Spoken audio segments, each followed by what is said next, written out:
Because the Ghana Growth and Development Platform, GGDP, has waded into the ongoing debate regarding the double-track enrollment program for secondary education in Ghana. In a statement dated August 6, 2018, the organization maintains although it has no opposition whatsoever towards the implementation of the double-track SHS program and agrees that it will lead to increase in enrollment, reduced class sizes, and also make a difference in infrastructure, it does foresee a major challenge in its implementation regarding the year 2021 when the single line actually gets out of the system. And I've been joined in the studio by the Director of Research, Ernest Amwabing Austin. Good afternoon. Many thanks for joining us on Midday Live.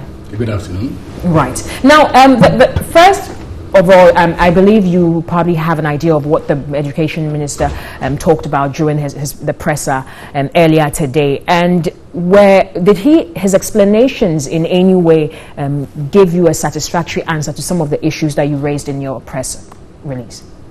Okay, well, thank you very much. Yes, indeed, I listened to the Minister, and I think he's giving a very elaborate explanation of how the system is going to roll out.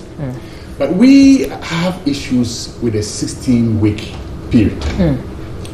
The reason why we have this issue is that if you look at the implementation plan, the Minister says the gold track will start, then they will go home, then the green will come on stream, and then after 1 month or after the 40 days, those who are in SHS2, they go on vacation.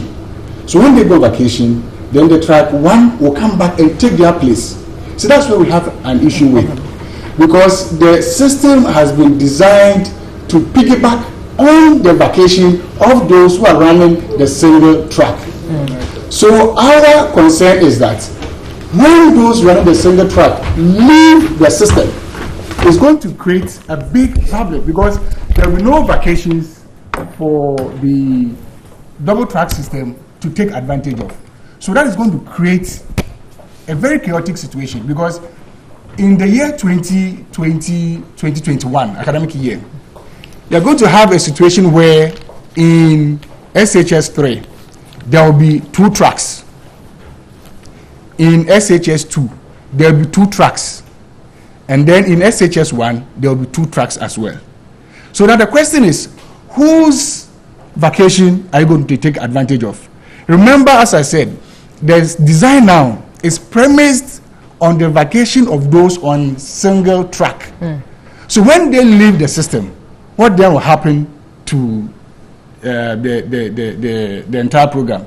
So what we are saying is that if the ministry wants to prove us wrong, they should give us a calendar of how 2020-2021 will look like.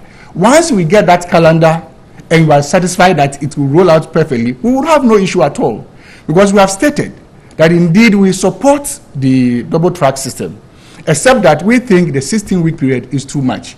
We have a proposal. Our proposal is that we should cut it to 12 weeks. If we did that, what will happen is that there will be no need for you to piggyback on anybody's vacation. The system can run on its own. The only difference will be that you have to then increase the number of years from 3 years to 4 years. If you do that, you eliminate the problem of you having to provide infrastructure in the next 18 months. Remember, the minister said the government has no money now to 1 billion Ghana cedis to acquire new infrastructure. And when you are saying that if you increase the years to 4 years, cut the period to 12 weeks, you will eliminate that problem. So there will be no need for you to even provide infrastructure in the next 5 or 10 years. So per what you're saying, if it doesn't go that way and government still insists on the 16 weeks and the 3 years, we're going to have a problem of redundancy in 2021. Yes, we are going to have a situation where in 2020-2021 academic year, SHS 3, they will have 2 tracks with only 1 facility available for them. Okay.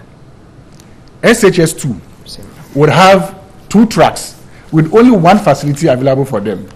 And then SHS 1 will also have 1 facility with 2 tracks. So we're going to end up back at square one. Exactly. With the issue of lack of infrastructure. Exactly. So basically what you are proposing, organization is proposing, is for 12 weeks and 4 years. Exactly.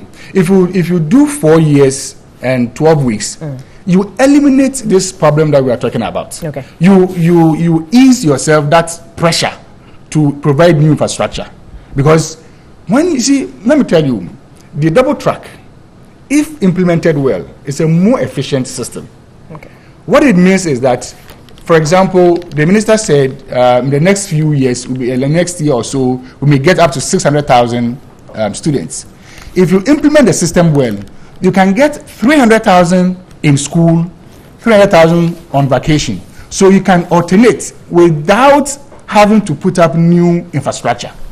Okay, right. And then the issue of increasing the contact hours from 6 to 8 will also not arise if you implement a 4-year system.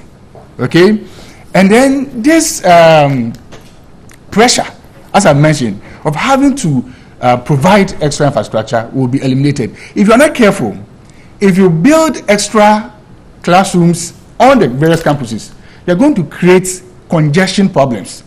Because where you're supposed to have only 3 streams on board, you're not going to have 4 or even 5 streams on board. So we are saying that government should review the 16-week period. And as I've said, if we get a calendar, we'll be satisfied and will not even pursue this issue. But until we get a calendar from government indicating how 2019-2020 and how 2020-2021 will go, we will still keep on hammering on this particular issue. All right. So the key basic things that you've highlighted here, you are suggesting that government adopt a 12-week system for 4 years as opposed to the 3 years. Yes. Right. Okay. So well, I guess that pretty much sums it up, and we'll be looking at exactly what some other people might be saying to this particular recommendation. And mind you that the GGDP has also recommended that government conducts in-depth stakeholder consultation further as opposed to what is being done now. I was in the studio joined by the Director of Research, Ernest Amwabing Austin. Thank you very much, sir, for joining us on Midday Live. Thank you, too. All right.